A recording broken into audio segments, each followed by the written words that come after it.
Ravi Prakash Siliconandhra hospital Kuchipudi super speciality వైద్య సేవలు పూర్తిగా ఉచితం. ఇంట గెలిచి రచ్చగెలవాలంటారు పెద్దలు. కాకపోతే రచ్చగెలిచినటువంటి దువ్వాడ ఎమ్మెల్సీ ఈరోజు ఇంట్లో మాత్రం ఈదుపాలైన రంగంలో ఎటువంటి అతిశక్తులు 2 ఏళ్లుగా తన కుటుంబ అంతర్మదనాన్ని పడుతూ రాజకీయంగా లైమ్లైట్లో ఉంటూ ఎమ్మెల్సీ పదవిని దక్కించుకుని 2024 సార్వత్రిక ఎన్నికల్లో టెక్కల్ నియోజకవర్గం నుండి ఎమ్మెల్యే అభ్యర్థిగా పోటీ చేసి వైసీపీ పార్టీ నుండి అత్యధిక ఓట్ బ్యాంక్ సంపాదించుకున్న కూడాను ప్రజాక్షేత్రంలో ఓటపాల. అయితే రాజకీయ పరంగా ఆయనకున్నటువంటి ఎదుగుదల ఓవైపు అయితే కుటుంబ పరంగా మాత్రం ఈరోజు భార్యతో పాటు పిల్లలను కూడా దూరం చేసుకున్న పరిణామాలను అసలు ఈ పరిణామాల గల కారణం ఏంటి? అంతలా ప్రజాక్షేత్రంలో ఆదరాభిమానం పొందినటువంటి దువ్వాడ ఇంటి పోరు ఎందుకు వెంటాడుతుందని విషయం ప్రశ్న ఆయనతో మాట్లాడదాం. చూస్తే కనుక ఈ వ్యవహారం 2 ఏళ్ళుగా మీ మధ్యన జరుగుతుంది.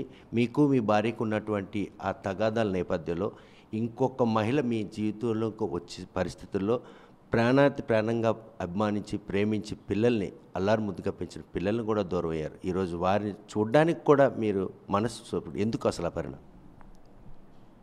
నా వివాహం జరిగి 30 ఏళ్ళు అయింది. ఈ 24వ సంవత్సరానికి నేను అనుకున్నాను బాగుంటుంది, జీవితం బ్రహ్మాండంగా వెళ్తుంది అనుకున్నాను. కానీ విచిత్రంగా దువ్వాడ వాణికి కొన్ని వ్యవహారాలు ఎలా ఉంటాయంటే, ఏదైనా విజయం సాధించే కోణంలో వెళ్తే అది తన పేరున ఉండాలి. వ్యాపారంలో నేను అధిగమిస్తే తన పేరు నా వ్యాపారం ఉండాలి. రాజకీయాల్లో నేను ఉన్నతంగా వెళ్తుంటే అది తనకు ఉండాలి, నాకు ఉండకూడదు. ఇది ఒక విచిత్రమైన డైమెన్షన్. సాధారణంగా భర్త కార్మికుడైనా శ్రామికుడైనా లేదా పెద్ద అపర కోటీశ్వరుడైనా నా భర్త బాగుండాలి, నా భర్త బాగుంటేనే మేము బాగుంటామని కుటుంబ వ్యవస్థలు ఉంటాయి. కుటుంబ వ్యవస్థ అలా ఉంటుంది కాబట్టి నడుస్తుంది. 30 ఏళ్ళు అయింది వివాహం జరిగి, 28 ఏళ్ళ పాటు లేనటువంటి ఈ ఆధిపత్య పోరు కేవలం రాజకీయ ఆధిపత్య పోరులో భాగంగానే మీ మధ్యన ఈ వివాదం ఇంకా తారస్థాయికి చేరుకుందా, లేకపోతే ఆర్థిక లావాదేవీల విషయాలు ఏమని? ఆధిపత్య పోరు అనేది ఇప్పుడు కాదు. డే 1 అంటే 2006 జిల్లా పరిషత్ ఎన్నికల్లో నేను జెడ్పీటీసీగా పోటీ చేసినప్పుడు తనే పోటీ చేస్తానని నాతో గొడవ పడ్డారు. రాజశేఖర రెడ్డి గారు నాకు నిర్ణయించారు, అయింది. 2009లో పీఆర్పీలో నేను పోటీ చేశాను. పీఆర్పీకి వెళ్ళొద్దు, ఆ పార్టీకి ఎట్టి పరిస్థితుల్లో కూడా వెళ్ళొద్దు అని నాకు చాలా ఒత్తిడి తీసుకొచ్చారు. అర్థం ఏంటో నాకు తెలియలే. ఎందుకంటే పీఆర్పీలో డైరెక్ట్గా చిరంజీవి గారి యాక్సెస్తో నాకు టికెట్ రావడం అన్నది జరుగుతుంది కాబట్టి, తనకి యాక్సెస్ లేదు కాబట్టి ఆ పార్టీకి వెళ్ళొద్దని పెట్టింది. ఆ తర్వాత నాకు అర్థం కాలేదు, తర్వాత అర్థమైంది. ఆ తర్వాత చిరంజీవి గారి పార్టీ కాంగ్రెస్లో కలిపేసిన తర్వాత ఇంకా వేరే గత్యంతరం లేక నేను ఇండిపెండెంట్గా మామూలుగా ఉన్నాను. తర్వాత జగన్మోహన్ రెడ్డి గారు రావటం, జగన్మోహన్ రెడ్డి గారి ఆశీస్సులతో నేను మళ్ళీ ఆ సొంత గూటికి చేరిపోయినాం. రాజశేఖర రెడ్డి గారు అంటే నాకు ఇష్టం, ఆయన వల్లే నేను జిల్లా పరిషత్ వైస్ చైర్మన్ అయ్యాను. జగనన్నతో ఇక నా ప్రయాణం చేస్తున్నాను. జగనన్న దగ్గర మరి అదృష్టం, ఏ జన్మలో చేసుకున్న అదృష్టం, నాకు ఆయన దగ్గర గౌరవం ఉంది. 2014లో టికెట్ ఇచ్చారు, 19లో ఎంపీ ఇచ్చారు, మళ్ళీ ఎమ్మెల్సీని చేశారు, నియోజకవర్గ ఇన్ఛార్జిని చేశారు, ఇప్పుడు కూడా ఎమ్మెల్యేగా 2020. ప్రజాక్షేత్రంలో ఇంతలా పార్టీ పరంగా మన్ననలు పొందుతున్నారు, మరి ప్రజల్లో కూడాను మన్ననలు పొందుతున్నారు. కుటుంబాన్ని ఈరోజు నిర్లక్ష్యం చేశారా? కుటుంబ సభ్యులు మీరు నిర్లక్ష్యం గురయ్యారు. చెప్పారు కదా మీరు, ఇంట గెలిచి రచ్చగెళ్ళాలని. అది నిజమే, నేను ఇంట ఓడాను, రచ్చగెలిచాను. కారణం ఏంటంటే ఈమెకు ఉన్నటువంటి దౌర్భాగ్యమైనటువంటి దుర్గుణాల వల్ల నేను అన్నింటికీ కాంప్రమైజ్ అవుతూనే వచ్చాను. నా జీవితంలో అత్యధికంగా సంపాదించిన వ్యాపారం చేసిన రోజులు ఉన్నాయి. 2001 నుంచి 2010 వరకు కిందకి పడిపోయిన రోజులు ఉన్నాయి. ఆర్థికంగా ఇబ్బందులు ఎదుర్కొన్న రోజులు ఉన్నాయి. డీజిల్ పోయటానికి కూడా ఆలోచించుకునే రోజులు ఉన్నాయి. 100 కోట్ల టర్నోవర్ చేసిన రోజులు ఉన్నాయి. ప్రతిరోజు ఒకలాగే నేను ఉన్నాను, ఏ రోజు కూడా తగ్గల. అన్ని రోజులు కుటుంబానికి అలాగే చూశాను. పిల్లల్ని గుండెల్లో పెట్టుకుని, హక్కును పెట్టుకొని అత్యంత ప్రేమతో పెంచాను.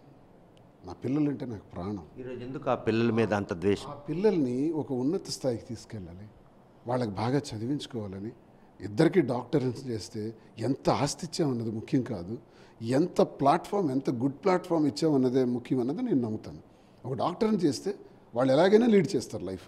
సో డాక్టర్ని చేద్దామన్న ఉద్దేశంతో ఇద్దరికి డాక్టర్ని చేశాను. అంతలా గోల్డెన్ భవిష్యత్తు పిల్లలకి ఇవ్వాలన్నట్టు దువ్వాడ ఈరోజు పిల్లలు కంటపడితే కోపం పడే పరిస్థితి కనిపిస్తుంది. ఈ రోజు కూడా ఒక మాట అన్న శ్రీనివాస్, పున్నమ నాగ సినిమాలో చిరంజీవి గారికి చిన్నపిల్లడప్పుడు అన్నం పెడుతూ విషం వేస్తారు, ఒక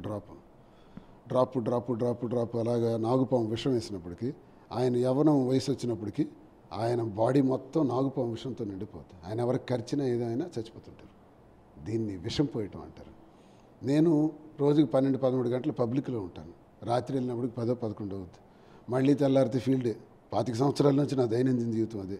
ఇంటికి వెళ్ళిన తర్వాత ఏమవుతుందో పిల్లల్ని వాళ్ళు పడుకున్నప్పుడు చూడటం, ఏదో ఆదివారాలు ఇలా వస్తే చూడటమే తప్ప రిలేషన్ నాకున్న ఒత్తిళ్ళ వల్ల, పనుల వల్ల, రాజకీయ జీవితం వల్ల, ఇట్ల వల్ల చేయలేకపోయినాను. దీంట్లో ఆమె ఏం చేసిందంటే, మీ నాన్నకేమీ లేదు, మీ నాన్న మధ్యతరగతి కుటుంబీకుడు, వాళ్ళ నాన్న ఒక రైల్వే ఎంప్లాయీ, మీ నాన్నకి అన్నీ మా వల్లే వచ్చాయి, మా నాన్న ఒక జమీందారు, మాకు ఆస్తులు ఎంత ఉన్నాయి. సరదాగా మాట్లాడుకున్న క్రమానికి వచ్చా మీ ఎదురుగా, లేకపోతే పరోక్షంగా? ఒకసారి అనొచ్చు, 2 సార్లు అనొచ్చు, 10 సార్లు అనొచ్చు. జీవితాంతం అంటే ఇప్పుడు కూడా తను అంటది అన్నమాట. ఈరోజు మీరు ఇంటర్ చేయండి అదే అంటది. మా నాన్నే ఆస్తులు, మాకు 100,000 ఎకరాల ఆస్తులు ఉన్నాయి, మా వల్లే రాజకీయ జీవితం వచ్చింది. రాజకీయ జీవితం నేను వస్తే మీకు వచ్చేది. రాజకీయ జీవితం రావాలన్నా, జీవితంలో ఏ హోదా రావాలన్నా చెమటోడిస్తే వస్తుంది. ప్రేమించి పెళ్లి చేసుకున్నటువంటి శ్రీనివాస్కి 30 ఏళ్ళ అనంతరం ఆ రోజే మీ జాతకాల కలవలేదని ఒక విషయం మీ భార్యాభర్తలు ఎప్పుడైనా గమనించారా? అది సరైన అవగాహన ఉన్న జీవితం కాదండి. మొదటి నుంచి పెళ్ళైన 1 ఇయరే బాగున్నాం. మొన్న నన్ను వీడియోలో కూడా తను చెప్పింది, 2006లో పెళ్లి కాకముందు 94లో నువ్వు తనని చేసుకోవద్దమ్మా అని మా నాన్న అన్నాడు. 96లో బిడ్డ పుట్టిన తర్వాత 1 ఇయర్లోనే నువ్వు వచ్చే ఇంటికని అన్నాడు. నిజం, 100% నిజం. రాఘవరావు ఎంత నీచుడంటే కూతురుకు కూడా విషం పోస్తాడు. ఆడితో నువ్వు ఉండకు అని చెప్పిన మొట్టమొదటి మనిషి ఎవడంటే రాఘవరావే. అది నేను చెప్పింది కాదు, వాణియే చెప్పింది. సో ఈ రాఘవరావు విషాన్ని పోసి నా మీద ద్వేషాన్ని పెంచాడు. అదే విషయాన్ని పిల్లలకి పోసింది వాణి. 30 ఏళ్ళగా ఇలాంటి అంతర్మదనం మీ మదిని పూర్తిగా చంపుకుంటూ ఎవరి కోసం మీ లైఫ్ను కొనసాగించారు? రాజకీయంగా స్థిరపడాలనే, వ్యాపారవేత్తగా పైకి రావాలనే, ఫ్యామిలీని మంచి భవిష్యత్తు ఇవ్వాలి. మధ్యతరగతి కుటుంబంలో పుట్టిన నేను, మా నాన్న మాకు నేర్పింది ఏంటంటే నిజాయితీ, లంచం తీసుకోవద్దండి. ఆ మాట ఈ రోజు వరకు నేను కట్టుబడి ఉన్నాను మా నాన్న చెప్పిన మాట వల్ల. లేకపోతే ఎలా అయిపోయి ఉండేవాడిని నాకే తెలియదు. చిన్నప్పటి నుంచి నాకు కోరిక ఉండేది, ఒక పాపులర్ మ్యాన్ అవ్వాలి. పాపులర్ మ్యాన్ అవ్వాలంటే ఏ రంగం ఎంచుకోవాలి? మహా అయితే నేను ఎంఏ ఇంగ్లీష్ చదివినందుకు ఒక టీచర్ అవుతాను, లెక్చరర్ అవుతాను, ఎవరికో నమస్కారం పెట్టుకుని ఉండాలి. నాకు అది ఇష్టం లేదు.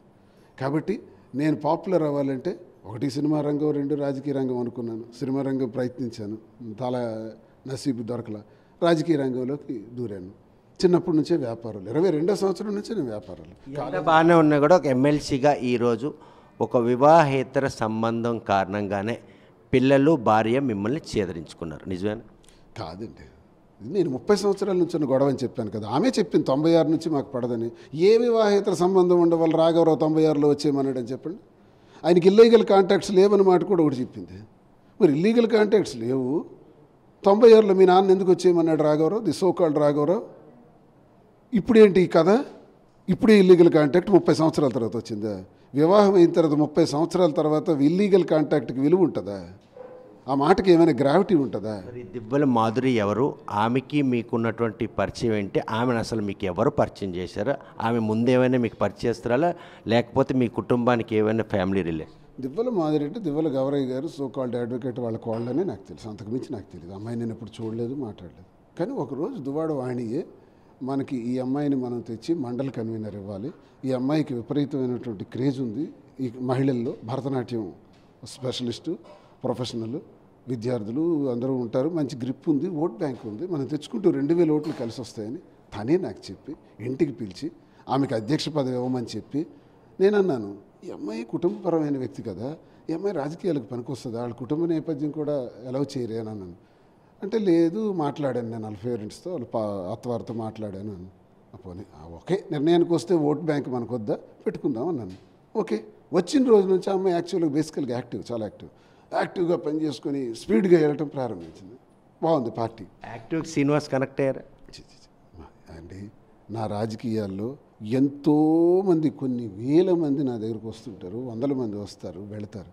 రాజకీయ నాయకుడికి ఒక కుటుంబంలా ఉండాలి. ఒక మీ కుటుంబం ఈరోజు విచ్ఛిన్నం అవడానికి ఆమె కారణమని బాటంగా పాలసీతో ఉంటానంటే, ఒక మహిళ నా దగ్గరికి వస్తే నా చెల్లి కానీ, లేకపోతే నా అక్క కానీ, లేదా నా తల్లి కానీ, నా కుటుంబ సభ్యురాలు కానీ నేను చూసినప్పుడే రాజకీయ నాయకుడిని ఒక దేవుడిగా చూస్తారు ప్రజలు. ఆ విషయాన్ని వాణి కూడా సుస్పష్టం చేశారు. ఇప్పటి వరకు వేరే ఏ మహిళతో కూడాను శ్రీనివాస్ సత్సంబంధాలు ఎటువంటి ఇల్లీగల్ లేవు, కానీ ఈ విషయంలో మాత్రం ఆయన ట్రాప్లో పడ్డాడు. 58 ఏళ్ల తర్వాత ట్రాప్లో పడ్డానికి నేనేమైనా చిన్నపిల్లోడినా? నాకు మధ్య బుద్ధి లేదా? లేకపోతే ట్రాప్లో పడడానికి నా దగ్గర కోహినూరు వజ్రం ఏమైనా ఉందా? లేకపోతే అధికారం ఉందా? హోదా ఉందా? చుట్టూ కత్తులు. వివిధ రకాల పార్టీకి చెందిన కూటమి పార్టీ నాయకులందరూ కూడా దువ్వాడి సిద్ధం ఒక్కడ దొరికితే చంపేద్దామని చూస్తున్నారు. ఫోన్ కాల్స్, ఏ నిమిషం చంపుతారో కూడా తెలియదు, కారుతో తగలబెట్టేస్తామని అంటున్నారు. దుర్భరమైన పరిస్థితుల్లో ప్రతిపక్షంలో మా బతుకులు మేము ప్రజలతో ఉంటూ పనులు చేసుకుంటూ ముందుకెళ్తున్నాం ప్రజాపక్షం. ఈ స్థితిలో నా దగ్గర ఉన్నదేంటి బ్లాక్మెయిల్ చేయడానికి? డబ్బు ఉందా? ఆస్తులు మీకు రాసేసినాను, ఇంకేమైనా రాయాల్సి ఉంటే అవే మీకు ఇస్తాను. అవి మాటలకే రాశామని ఉంటున్నాయి కానీ చేతల్లో జరగలేదని వాళ్ళు బలంగా వాదిస్తున్నారు. రిజిస్ట్రేషన్ డాక్యుమెంట్స్ కూడా ఇప్పుడు ప్రెస్ మీట్లు నేను చూపించాను. వన్స్ రిజిస్టర్ అయిన తర్వాత ఇంకా నామమాత్రం అని ఎక్కడ ఉంటుంది? దాని మీనింగ్ ఏంటి అసలు? నాకు ఇంటికి రాత్రి మీద వచ్చి తలుపులు కొట్టుకొని మీ దగ్గర రావడానికి కారణం మీతో కూర్చొని మాట్లాడాలి. మీరు కనుక ఎవరి మాధురితో ఉండాలనుకుంటే కనుక టెక్కల్లో ఉండొద్దు, పలాస వెళ్ళిపోండి అని సుస్పష్టంగా చెప్తున్నారు. మరి వాళ్ళ డిమాండ్ మీరు నెరవేరుస్తారా? దివ్వల మాధురి అనే అమ్మాయి రాజకీయాల్లో చురుగ్గా ఉంటున్నప్పుడు ఆమెని రాజకీయాల్లోకి తెచ్చింది మనకు ఓట్ బ్యాంక్ కోసం తెచ్చిందని నేను అనుకున్నాను తప్ప, ఆమెకి నాకు ఒక వ్యవహారాన్ని అంటగెట్టి తద్వారా నాకు చెడ్డ పేరు తెప్పించి ప్రజల మధ్య నాకు అబాస్పాలు చేసి పార్టీ అధిష్టానం ముందు అబాస్పాలు చేసి పార్టీ అధిష్టానం దగ్గరికి వెళ్ళి ఈయనకి మాధురితో సంబంధం ఉందండి, ఈయన టిక్కెట్కి పనికిరాడండి, పోటీకి పనికిరాడండి, టిక్కెట్ నాకు ఇవ్వండి, లేకపోతే నాకు ఉరేసుకొని చచ్చిపోతాను, నాకు అతనితో డివోర్స్ కూడా ఇచ్చేయండి అని అధిష్టానం ముందు మొరపెట్టుకున్న దువ్వాడవాణి. అంటే అప్పుడు నాకు అర్థమైంది దువ్వల మాధురిని ఎందుకు తీసుకొచ్చింది పార్టీలోకని. నాకు ఎర్రగా వేసి ఎంత నీచురాలంటే, భార్య అయ్యండి భర్తకి ఒక మహిళను తీసుకొచ్చి ఈమెకి పదవి ఇద్దాము, ఈమె పనికొస్తుందని చెప్పి మళ్ళీ ఆ మహిళతోనే నాకు అసభ్యకరంగా రిలేషన్స్ పెట్టి అది అధిష్టానం ముందు పెట్టి టిక్కెట్ తీసుకున్నావు. అవునండి, ఏ మహిళని భారతదేశంలో నీ భర్త తప్పుదారి పడుతున్నాడు, ఇంకో మహిళతో ఉన్నాడంటే ఏం చేస్తుంది? తప్పుదారి పట్టారా? ఏం చేస్తుంది? 4 గోళ్ల మధ్య మాట్లాడుతుంది. ఏమండి ఇది మనకు తగునా అని అడుగుతుంది. పెద్దలకు చెప్పుకుంటుంది, తల్లి తండ్రి అత్తమామలకు చెప్పుకుంటుంది, కుటుంబాన్ని సర్దుకుంటుంది. తప్పు చేస్తే నా భర్తే కదని గుండెల్లో దాచుకుంటుంది. ఇది భారతదేశంలో సగటు స్త్రీ, సగటు భార్య స్త్రీ పాదాలకు నమస్కరించి నేను చెప్తున్నాను, భారతదేశంలో ప్రతి స్త్రీ ప్రతి కుటుంబంలో ఈమెలాగే ఊహిస్తే ఒక్క మగాడు కూడా బతకడు, ఒక్క కుటుంబం కూడా నిలబడదో. ఇది నేను ఛాలెంజ్ చేసి చెప్తున్నాను. ఏ మగాడైనా ధైర్యంగా ఉండగలిగాడంటే కారణం ఆ స్త్రీమూర్తి. ఆ స్త్రీమూర్తి రోడ్డుకి ఎక్కితే, రచ్చకెక్కితే, పిల్లలకి విషబీజాలు నాటి పిల్లలు వచ్చారు మొన్న. నాకైతే దిగి వెళ్ళాలని ఉంది. అయ్యో ఆలేటి వెయిటింగ్, వెళ్ళాలని అనుకునేటప్పటికి నేను సర్వేలెన్స్ కెమెరా చూసినప్పటికీ తెలుగుదేశం మూకలందరూ 40-50 మంది ఇలాగ వచ్చేసినారు. అరే వీళ్ళెవరు ఇలా జూమ్ చేసి చూశాను, అందరూ టీడీపీ క్యాండిడేట్స్. టీడీపీ ఎందుకు వచ్చారు? నా గుమ్మం, నా దరిదప్పలు, నా కాంపౌండ్ సరిహద్దుల్లోకి టీడీపీ వాడు ఎప్పుడైనా వస్తాడా? దమ్ముందా? కానీ ఇప్పుడు వచ్చాడు. వాడడంతో పాటు తాళ్ళు, గుణపాలు, కారం, నిచ్చెన, ఈ కాంపౌండ్ వాళ్ళు ఎక్కి లోపలికి రావడానికి, నా బిల్డింగ్ కాంపౌండ్ ఎత్తుంటుంది, లోపలికి రావడానికి ఇవన్నీ పట్టుకుని వచ్చారు. ఏమనుకోను, అంటే 8వ తేదీ రాత్రి చేసినట్టు ప్రయత్నం ఇది. అంటే తండ్రితో మాట్లాడడానికి నాన్నే కావాలి అంటే గుండె పొంగిపోయి గుండె బాధతో నేను వెళ్ళి తెద్దామనుకుంటే మీ అనుకున్న అవన్నీ చూసిన తర్వాత అక్కడో నలుగురు ఇక్కడో నలుగురు అన్ని చూసిన తర్వాత నాకు ఏం జరుగుతుంది అంటే ఇంకా ద్వేషంతో రగిలిపోయే కార్యక్రమాలు జరుగుతున్నాయి. మెసేజ్ స్పందించలేదు, ఫోన్కి స్పందించలేదు, కనీసం మెసేజ్ చేశారు, ఫోన్ చేశారు, బయటకు వచ్చి చూశాను కదా నేను. ఇవన్నీ చూసిన తర్వాత నేను తలుపు తీయలే, కారం కొడతారు, కారం ప్యాకెట్లతో రెడీగా ఉన్నారు. దానికి నేను 2 వరకు ఇలా ఉన్నారు, వెళ్ళిపోయారు. నిన్న వచ్చారు, నేను వెళ్ళకపోవటమే పనికొచ్చింది. నిన్న వచ్చినప్పుడు నేను లేని పలాస వెళ్ళాను. పలాస నుంచి రిటర్న్ అవుతుంటే గుణపాలతో స్ట్రాంగ్ గేట్ని పొడిచి గేటు ఇరగ్గొట్టి, మీరు విజువల్స్ తీసుకోండి, లోపలికి వచ్చి ఈ టాటా డోర్స్ వేసాను నేను. ఇది స్టీల్ డోర్స్, ఈ స్టీల్ డోర్స్ అంత వేగం కొడితే ఓపెన్ అవ్వు. దానికి పవర్ బ్లేడ్ తీసుకొచ్చి కట్ చేశారు, మొత్తం కట్ చేసి తలుపు తన్నుకుంటా లోపలికి వచ్చారు. ఇంకో డోర్ కట్ చేసి నా దగ్గరికి రావడానికి మీ భార్య పిల్లలకి ఎందుకు దొరకదు నాకు అర్థం కాని సమస్య. ప్రేమ ఉంటే ఈ విధ్వంసం ఏంటి? ప్రేమ ఉంటే ఈ బహిరంగంగా ఈ ప్రవర్తించే తీరేంటి? ప్రేమ 4 గోళ్ల మధ్యే ఉంటుంది. మీ మీద నాకు ఏదైనా ప్రేమ ఉంటే ఈ 4 గోళ్ల మధ్య చెప్తాను. మీ మీద నాకు మిమ్మల్ని బదనాం చేయాలనుకుంటే 100 మంది మధ్య చెప్తాను మీ మైనస్ పాయింట్ని. మీ గురించి. ఎందుకంటే మిమ్మల్ని బదనం చేయాలని ఉద్దేశం. ప్రేమ అంటే అర్థం అది. ప్రేమ ఎప్పుడు 4 గోళ్ల మధ్య ఉంటుంది. పాప కలవాలనుకున్నప్పుడు కారులో రావక్కర్లేదు, రాత్రి రావక్కర్లేదు, ఫోన్లు మెసేజ్లు చేయక్కర్లేదు. They want to create an evidence. మేము వచ్చాము చూడండి. మీడియాకి ఎందుకు ఫోన్ చేశారు? తండ్రి దగ్గరికి రావడానికి మీడియా అవసరమే ఉంది అంటే మీడియాలో తండ్రి గేటు తీయలేదని చెప్పడానికా? నేను ఎందుకు గేటు తీయలేదు ఇప్పుడు రీజన్ చెప్పాను. ఈ తీయకపోవడమే మంచిదన్నది కూడా రెండో రోజు నాకు ఎవిడెన్స్ అయింది. అదేంటి? గేటు పగలగొట్టారు, తలుపు పగలగొట్టారు. ఒకవేళ దొరికితే నన్ను చంపేస్తారు. నన్ను చంపేస్తామని చాలా మెసేజ్లు కూడా పెట్టారు. నీతో నాకు విడాకులు, నీకు సంబంధం లేదు. ప్రత్యర్థులు అనుకోవచ్చు కదా, వీళ్ళే పెట్టారని ఎందుకు అనుకుంటున్నాను? మొబైల్ నుంచి వచ్చింది. నీకు విడాకులు ఇచ్చిస్తామని మా దువ్వాడవాడిని ఎన్నోసార్లు అన్నది. పిల్లల చేత కూడా నువ్వు చచ్చిపోయావు, నీకు మాకు సంబంధం లేదు అని అన్నకూడని మాటలు, తండ్రి గుండె బద్దలైపోయే మాటలు. అంతలా ప్రేమించిన పిల్లలు అంతలా మాట అన్నప్పుడైనా అసలు దువ్వాడ సీన్కి గుండెల్లో బాధ. చాలా బాధ సార్, చాలా బాధపడ్డాను. గుండెల మీద వేసుకొని పెంచి ఎంతగా హత్తుకొని, నేను ఎండల్లో ఉండి, నేను బాధల్లో ఉండి, నేను కష్టాల్లో ఉండి, ఆ కష్టాలు వాళ్ళకి చేరకుండా పెంచి డాక్టర్స్ని చేసి ఆఖరిని సమాజానికి ఉపయోగపడతారు నాలాగే నేను అనుకుంటే తండ్రి మీద తిరగబడేటట్టు వాళ్ళు చేశారంటే నేను నమ్మను సార్. ఇది వాళ్ళ ప్రవర్తన కాదు సార్. దట్ బాస్టర్డ్ తల్లే.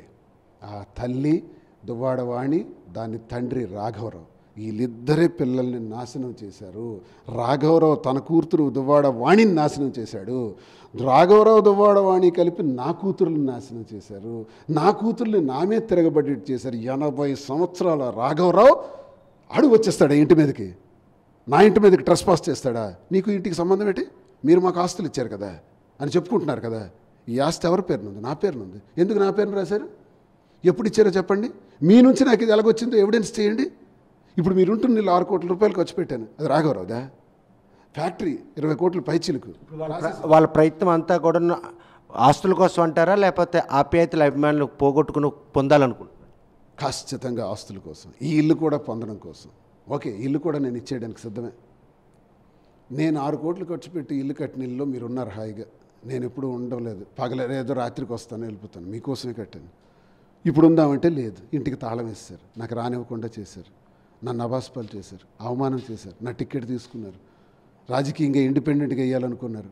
ఆఖరికి అచ్చెన్నాయుడితో చేతులు కలిపి తెలుగుదేశానికి సపోర్ట్ చేశారు. లింగాల వలసలో సోకాళ్ళు రాఘవరావు వెళ్ళి లింగాల వలసలో మైక్ పెట్టి అడగండి. పసుపు చొక్కాల పక్కన కూర్చుని ఈ దువ్వాడవాణి, ఈ రాఘవరావు భర్తను ఓడించడానికి, అల్లుడిని ఓడించడానికి అచ్చెన్నాయుడితో చేతులు కలిపి ఆడికి సహకరించారు. అచ్చెన్నాయుడు సహకారంతో ఈరోజు నా మీద దాడి చేస్తున్నారు. అచ్చెన్నాయుడు సహకారం చెప్పండి అన్న, కూర్చోండి మీరు అక్కడ కదలొద్దని అంటే నేను అబాస్పాలు అయిపోయి ఆడికి అదే కావాలి. నాకు రాజకీయంగా ఇంకో రకంగా అరెస్ట్ చేస్తే తెలుగుదేశం పార్టీ వాళ్ళు దువ్వాడసి నేను అరెస్ట్ అయిందని అనుకుంటారు కదా. అలా కాదు, కుటుంబాన్ని రెచ్చగొట్టి వాళ్ళకి సపోర్ట్ ఇచ్చి నిలబడితే మొన్న ఓట్లు వేశారు కాబట్టి వీడు ఇప్పుడు ప్రతిఫలం తీర్చుకుంటున్నాడు. అంటే మీ కుటుంబ కలహాల్లో ఓ వైపు వేరే మహిళ ప్రమేయంతో పాటు ఇప్పుడు అధికారంలో ఉన్నటువంటి టీడీపీ పార్టీ శ్రేణులు కూడా ఇందులో వాళ్ళతో పాటు చేతులు కలిపే పరిస్థితులు పరిణామాలు కనిపిస్తున్నాయి. స్పష్టంగా 12 గంటలైంది నేను కంప్లైంట్ ఇచ్చాను. హౌస్ ట్రెస్పాస్ చేయకూడదు, తాళాలు విరగొట్టకూడదు, ఇది నా స్వార్జితమైన ఆస్తి. ఎలా వస్తారు? ఎలా అన్ని తిడతారు? ఇంత దౌర్భాగ్యంగా మాట్లాడుతుంటే పోలీసులు ఎందుకు ఇంతవరకు చర్యలు తీసుకోలేదు? అక్కడి నుంచి ఫోన్లు వస్తుంటే అధికార పార్టీ తాలూకు ఒత్తిళ్ళ వల్ల వాళ్ళు ఏమీ చేయలేక చేతులు ఎత్తేసి నాకు వాళ్ళు హావభావాలు వ్యక్తం చేశారు. ఈ రాజకీయాల్లో ఉన్నాడు, నాకు తెలీదా ఏం జరుగుతుందో? సో ఇవి జరగటం వల్ల ఇందులో ఈ కుటుంబ వ్యవహారంలో మారడానికి దువ్వాడవాణి ఈర్ష్య, ద్వేషం, అసూయ, అహంకారంతో పాటు అధికార దాహం, డబ్బు దాహం. ఆ డబ్బు అధికార దాహంతోనే ఇక్కడికి ఈరోజు వచ్చారు. వాళ్ళకి కావాల్సింది ఏంటో తెలుసా? ఫైనల్ ఈ బిల్డింగు రాసి చేయడానికి నేను రెడీ. కానీ మళ్ళీ అక్కడలాగే తాళాలు వేస్తే, తాళాలు పగలగొట్టిన వారు, అక్కడ తాళాలు వేసిన వారు ఇక్కడ తాళాలు వేస్తే నేను ఎక్కడికి పోవాలి? నాయుడు గారు చెప్పండి, ఎక్కడికి పోవాలి? ఏమైనా నీడుందా? తాళాలు వేసే ప్రక్రియ కోసం ప్రస్తావించారు కాబట్టి దివ్యల ఏవైతే మాధురి ఉందో ఆమెతో మీకు అక్రమ సంబంధం ఉందని తెలిసిన తర్వాత మీరు ఇంటికి వెళ్ళే ప్రయత్నంలో మిమ్మల్ని అంగట్లో ఉంచి తాళాలు వేశారు, ఇంటికి రానివ్వలేదు పిల్లలు, భార్యకు. నిజమేనా? ఇప్పుడు మీరు ఇంట్లోకి వచ్చారు కదా, మా ఇంటి గర్భంలో ఉన్నారు, చూడండి అక్కడ మాధురి ఉందేమో. మాధురికి నాకు సంబంధం లేదు. మాధురి విషయంకి వచ్చేటప్పటికి మీరు అడుగుతున్నారు కాబట్టి 10 సార్లు నేను క్లారిటీ ఇవ్వాలి. మాధురి అన్న అమ్మాయిని రాజకీయాల్లోకి తెచ్చి అబాస్పాలు చేసి నాకు అమ్మాయికి రిలేషన్ ఉందని చెప్పి దుష్ప్రచారం చేసి టికెట్ పొందడానికి ఎత్తుగడేసిన దువ్వాడ వాణి. అయిపోయింది, ఎపిసోడ్ అయిపోయింది. నేనే ఇచ్చాను, నాన్నకి చెప్పాను, రిక్వెస్ట్ చేశాను, ప్రకటించాను. జగన్ అన్న నా ఒప్పించాను. ఆ తర్వాత మళ్ళీ గతి లేని పరిస్థితిలో గ్రాఫ్ పడిపోయిన తర్వాత మళ్ళీ అన్న నువ్వే చేయాలని చెప్పడం, నేను చేయటం అంతా జరిగిపోయింది. ఈ జరిగిపోయిన ఎపిసోడ్లో మాధురి అనే అమ్మాయికి అబాస్పాలు చేయటం వల్ల ఒకరోజు జరిగిన సంఘటన ఏంటంటే, ఆమెకి అత్తవారు భర్త ఇంటి నుంచి పంపించారు, కన్నవారు కూడా ఇంటి నుంచి పంపించారు. తనకున్న 3 పసిపిల్లలతో ఒకసారి ఘోరమైన పరిస్థితుల్లో ఆమె ఉన్నప్పుడు నేను మాట్లాడాలని పిలిచాను. వచ్చిన తర్వాత మాట్లాడాను. ఏంటి పరిస్థితి అంటే, నాకు మరి అవకాశం లేదు సార్, నేను చచ్చిపోదాం అనుకుంటున్నాను, మరి ఇంక నాకు అవకాశం లేదు, పిల్లలకి చంపేస్తాను, నేను చనిపోదామని అనుకుంటున్నానని సడన్గా వెళ్ళి ఒక రూమ్లోకి వెళ్ళి హ్యాంగ్ చేసుకునేటప్పుడు నాకు తెలియదు హ్యాంగ్ చేసుకుందని. ఏం జరుగుతుంది ఆ రూమ్లో నేను వెళ్ళి చూసేటప్పటికి ఆల్రెడీ ఇది రోప్ కట్టాడు, ఇది ఒక క్లాత్ ఏదో చున్నీ అనుకుంటాను. ఎక్కడ జరిగిన ఇన్సిడెంట్? విజయవాడ. చిన్ని ప్లేస్ చెప్పకూడదులేండి, హోటలే చెప్పకూడదు. అక్కడ హ్యాంగ్ చేసుకున్న తర్వాత జస్ట్ ఇంకా స్లిప్ అయిపోతుంది బాడీ, టక్మని వెళ్ళి నాకు తెలియదు హ్యాంగ్ ఎలాగ ఆపాలో నాకు తెలియదు. ఇలా చెయ్యిని ఆపాను మెడ దగ్గర పెట్టి. అలా కూడా ఆపకూడదంట, టైట్ చేస్తుందంట. ఇలా ఆపాను నేను. ఆపి ఎలాగో పెనుగులాడుతూ పక్కకు తప్పించాను. అప్పటికే హాఫ్ హ్యాంగ్ అయిపోయింది. మరొక హాఫ్ మినిట్ ఉంటే పోతారు. ఆ పరిస్థితి నుంచి ఈ పరిస్థితి కారణం ఏంటి? దువ్వాడ వాణి, దువ్వాడ శ్రీనివాస్. మేమిద్దరమే రాజకీయాల్లోకి తను తెచ్చినా నేను తెచ్చినా పదవిని ఇచ్చి అన్నీ చేసి ఆమె పైన లేనిపోని అభండాలు వేసేసి సృష్టించేసి నువ్వు టికెట్ తీసుకొని నేను ఎమ్మెల్సీగా ఉండి మనం బాగున్నాం. సాటి మహిళకి రోడ్డు మీద పడేస్తావా? సాటి మహిళ చనిపోతే, ఆ పిల్లలతో చనిపోతే నువ్వు నేను భూమి మీద ఉండగలమా? బ్రతకగలమా? ఏ కారణం వల్ల చనిపోయిందో జగమెరిగిన సత్యం కదా. దీన్ని మనం ఊపిరి తీసుకోగలమా? తర్వాత ఎన్ని ప్రమాదాలకు దారితీసి ఉండేది. ఆ రోజు దేవుడి దయ వల్ల నేను కాపాడటం జరిగింది. అప్పుడు నేను చెప్పాను, చనిపోవలసిన పరిస్థితి లేదు, నీకు అంతగా దౌర్భాగ్యమైన పరిస్థితులు ఎదురైతే నేను ఉన్నానని చెప్పాను. ఆ రోజు నుంచి ఈ 2 ఏళ్లలో దువ్వాడ వాణి కానీ, ఈరోజు నాన్న కోసం వచ్చావు, నాన్న కోసం అని చెప్తున్న పిల్లలు కానీ ఎప్పుడైనా భోంచేసావా, పడుకున్నావా, ఎలా ఉన్నావు, ఎక్కడ ఉన్నావు? కారులోను 3 రోజులు పడుకున్నాను ఇంటికి తాళం వేసిన తర్వాత. విశాఖపట్నంలో లాడ్జ్లో ఉన్నాను. ఎన్నాళ్ళు ఉంటాను? ఆఖరికి నా తమ్ముడు నా తల్లి పలాస తీసుకెళ్ళి సంవత్సరం కాలం పట్టించారు. ఆ తర్వాత ఇక్కడ ఇంటి నిర్మాణం చేసి ఒక 6-7 నెలల నుంచి ఇంట్లో నేను ఉంటున్నాను. ఈ 2 ఏళ్లలో ఒక్కసారి ఎలా ఉన్నారని అడిగారా? ప్రతిరోజు వచ్చే మెసేజ్లు మీకు చూపెడతాను. నీ అంతు చూస్తాం, నీకు సర్వనాశనం చేస్తాం, నీకు అడ్రస్ లేకుండా చేస్తాం, నీకు ఈ ఊరు నుంచే పంపించేస్తాం, టెక్కల్లో నువ్వు ఉండడానికి వీలు లేదు. ఇదే మాట ఇప్పుడు కూడా అంటుంది, టెక్కల్లో ఉండడానికి వీలు లేదు, మాధురితో పలాసలో ఉండి. వాళ్ళ డిమాండ్ అదే. ఈరోజు ఇక్కడ మీరు వేరే మహిళతో చట్టపరంగా ఒక ఏదైతే విడాకుల కార్యక్రమం లేదు, పిల్లల భవిష్యత్తు ఏంటో చెప్పట్లేదు, ఈ టెక్కల్లో వారి కళ్ళెదురుగా ఉంటే మా భవిష్యత్తు ఏంటో పిల్లలు ప్రశ్నిస్తున్నారు. మరి దాని తండ్రిగా మీరు ఆ పిల్లలకి ఏం భరోసా? ఆమె అన్నట్టే నేను మాధురితో పలాసలో ఉంటే పర్వాలేదు, 27 కిలోమీటర్లకు దూరంలో, ఇటు శ్రీకాకుళంలో ఉంటే పర్వాలేదు అంటే అది దేశం కాదా? ఈ ప్రాంతం కాదా? ఇది చట్టం కాదా? టెక్కల్లో మాత్రం దువ్వాడ శ్రీను ఉండాలి, తండ్రిగా ఉండాలి, భర్తగా ఉండాలి. కానీ మాధురితో ఉన్నటువంటి సంబంధం ఉన్న వ్యక్తి మాత్రం ఇక్కడ ఉండకూడదు. ఇక్కడ విషయం ఏంటి అర్థమవుతుంది? వాళ్ళ ఫూలిష్నెస్ అంటే మాధురి పేరు పెట్టి నన్ను పలాస ఎంట పెట్టేయాలి, టెక్కల నుంచి ఎంట పెట్టేయాలి రాజకీయంగా. దువ్వాడ శ్రీని టెక్కల్లో ఉన్నంత వరకు వాళ్ళకి అవకాశం రాదు, సోకాళ్ళు చాలామందికి రాదు. దీనికి కూడా రాజకీయంగానే ఆలోచించాలా? ఇది రాజకీయ కోణమే. ఇప్పుడు చేస్తున్న సపోర్టివ్లకి చేస్తున్నది రాజకీయ కోణమే. ఆస్తి కోణం, రాజకీయ కోణం. ఈ బిల్డింగ్ కావాలి కాబట్టి ఎత్తుగాళ్ళు, ఇంకా ఇవ్వాల్సినవి మరొక 2-3 ఆస్తులు ఉన్నాయి, అవి కావాలి, ఇచ్చిస్తానులేండి. నేనేమన్నా 1,40,00,000 రూపాయల వరకు ఇచ్చాను. ఎప్పట్లో తెలిసింది సార్? ఒక 13-14 నెలల్లో. 13-14 నెలల్లో నాలాంటి సామాన్యుడు 1,40,00,000 ఖర్చులకు ఇవ్వగలడా? నేను ఇచ్చాను. అంత స్టేట్మెంట్ ఉంది, మీకు కావాలంటే ఇస్తాను. ప్రతిదీ బ్యాంక్ స్టేట్మెంటే, ఫోన్పే ద్వారా. ఇవన్నీ నేను చేసింది దేనికి ఇచ్చాను? మీరని ఇచ్చాను, పిల్లలని ఇచ్చాను, ప్రేమతో ఇచ్చాను, మీరు బాగుండాలని ఇచ్చాను. నేను ఎన్ని బాధలు పడుతున్నా, నాకు ఎంత ఇబ్బందులు ఉన్నా మీకు నేను చూశాను. ఇచ్చింది చెప్పుకోకూడదు. పిల్లలకి రిక్షావాడైనా కార్మికుడైనా పెంచింది చెప్పాడంటే ఆడికన్నా మూర్ఖుడు లేడు. కానీ నా చేత చెప్పించాల్సిన పరిస్థితి నా కుటుంబం నాకు చేసింది. వాళ్ళు ఇన్ని మాట్లాడటం వల్ల నేను మాట్లాడాను, లేకపోతే నేను మాట్లాడను. తండ్రి బాధ్యత అది, ఎవడైనా చేస్తాడు. ఎవడికి ఏ తండ్రి స్థాయికి తగినట్టు ఆ తండ్రి చేస్తాడు, ఆ స్థాయికి తగినట్టు నాకు స్థాయి కన్నా ఎక్కువ నేను చేశాను. ఇన్ని చేసింది నేను ఈ రోజుకి కూడా చెప్తున్నాను.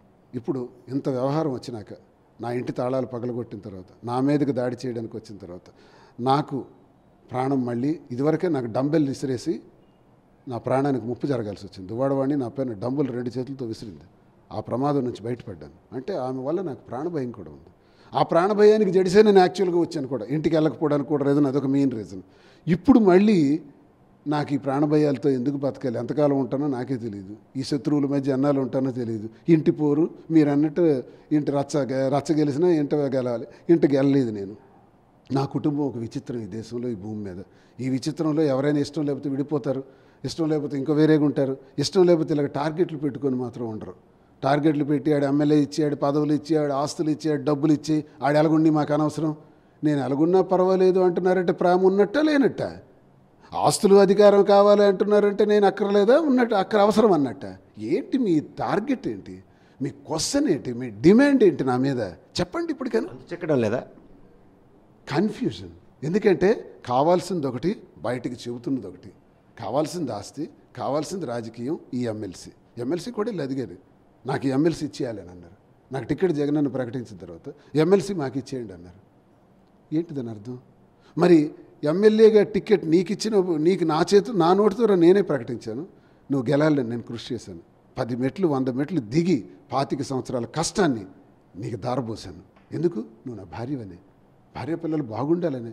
ఆ రోజు నువ్వు భార్యకి అడిగినా ఇస్తాను, పాపకి అడిగినా ఇస్తాను, ఎవరికి అడిగినా ఇస్తాను, మీ ఇష్టం, చాయిస్ ఈజ్ యువర్స్. నీ పేరు చెప్పమన్నా చెప్పేశాను. పోటీ చేయాలా, గెలుచుకోవాలా, చేయలేదు. చుట్టూ తిరిగి నువ్వు పని చేయలేకపోవటం వల్ల నీ ఏవైతే అపఖ్యాతను ఆమె చేసినావు, ఏ అభండాలు అయితే వేసావో జనంకి తెలుసు కదా, జనం విజ్ఞులు. ఇదేరా దువ్వాడ శ్రీనివాసన్ నాశనం చేసి, టార్గెట్ చేసి, బ్లాక్మెయిల్ చేసి టికెట్ తెచ్చుకుంది. ఈరోజు మన ముందు ఓట్ల కోసం వస్తుంది, దుర్మార్గురాలరా అని జనం చీకొడితే గ్రాఫ్ పడిపోయింది. గ్రాఫ్ పడిపోయిన రీతికి మళ్ళీ ఆ టికెట్ నాకు వచ్చింది. నేను పోటీ చేసిన తర్వాత నీలో నిజాయితీ ఉంటే నువ్వు పార్టీకి చేసావా? గుండె మీద చెయ్యేసి చెప్పగలవా?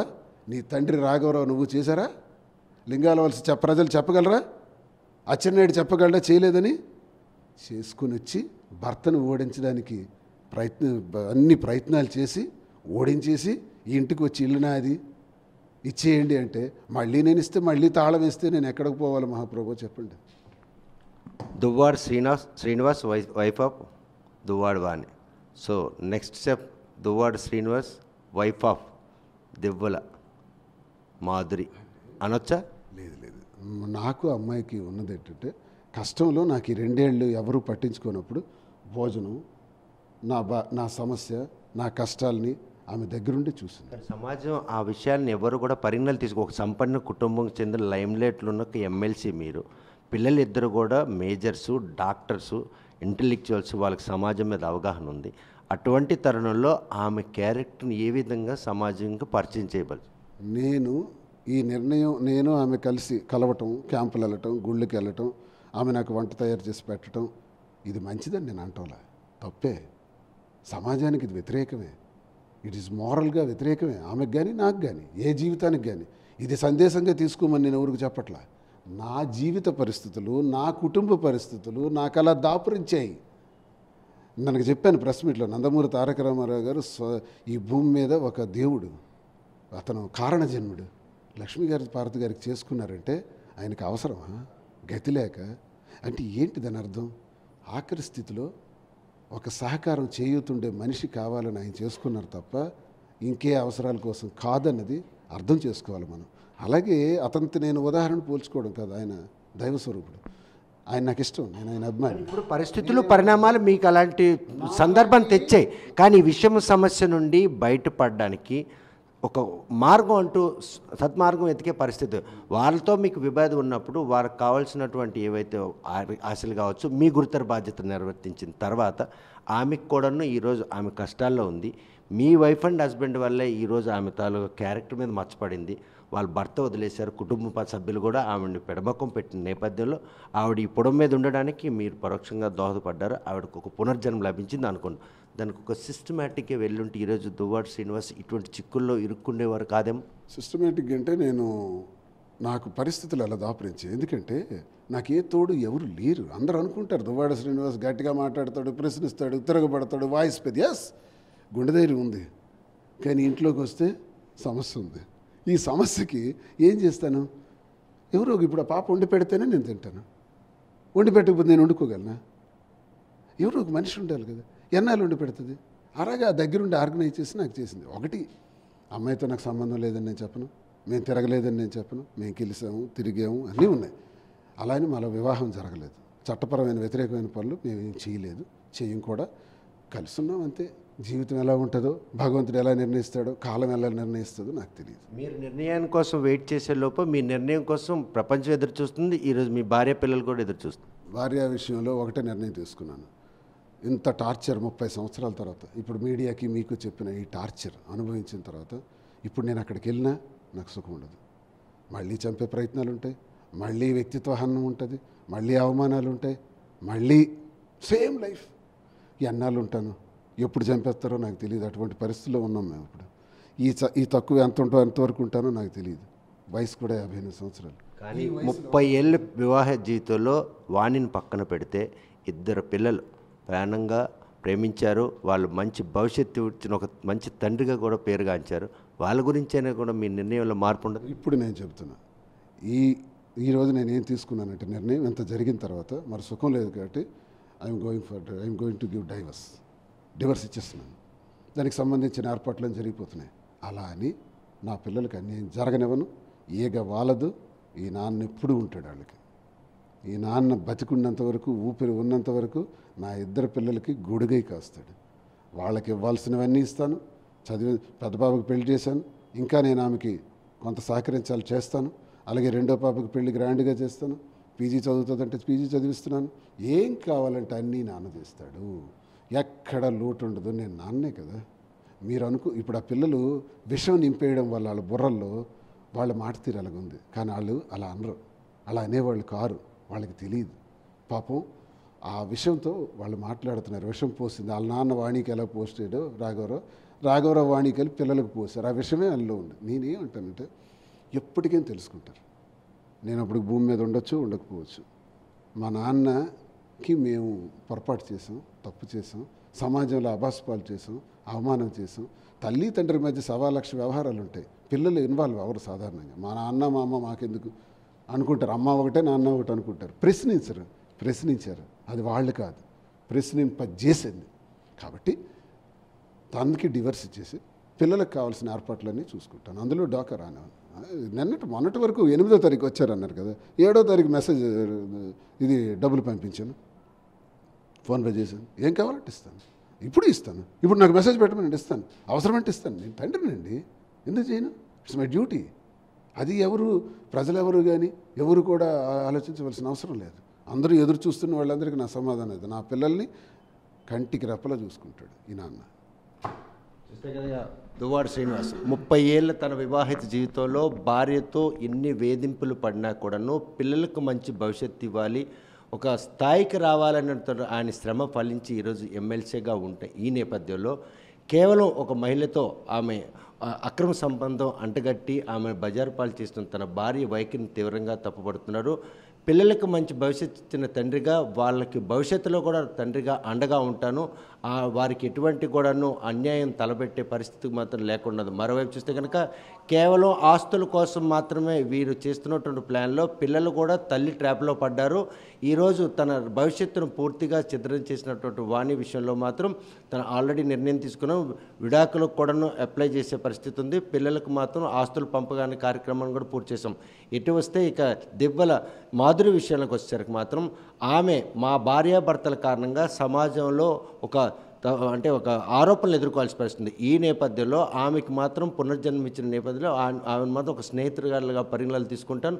తన కష్టాల్లో ఉన్నప్పుడు చేదోటుగా ఉన్నటువంటి ఆమె విషయంలో మాత్రం ఒక స్నేహితుడిగా ఆదుకునేందుకు మాత్రం నేను సంసిద్ధంగా ఉన్నది దువ్వాడ శ్రీనివాస్ స్పష్టం చేస్తాం. మరి భవిష్యత్తులో ఏం జరగబోతుంది? విడాకులకు అప్లై చేసిన శ్రీనివాస్కి కోర్టు విడాకులు ఇస్తుందా? వాణి తన పిల్లలను పెట్టుకొని ఈరోజు శ్రీనివాస్ను విడిచిపెడుతుందా, లేకపోతే మళ్ళీ పగ సాధింపు ద్వారా అడుగులు వేస్తుందా అనే విషయం వేచి చూడాల్సిందే. వీడియో జర్నలిస్ట్ రామకృష్ణతో సత్యం, RTV శ్రీకాకుళం. మరిన్ని వీడియోస్ కోసం ఛానల్ ని సబ్స్క్రైబ్ చేయండి. లేటెస్ట్ అప్డేట్స్ కోసం వాట్సాప్ ఛానల్ ని ఫాలో చేయండి. అండ్ లింక్ డిస్క్రిప్షన్ లో ఉంది.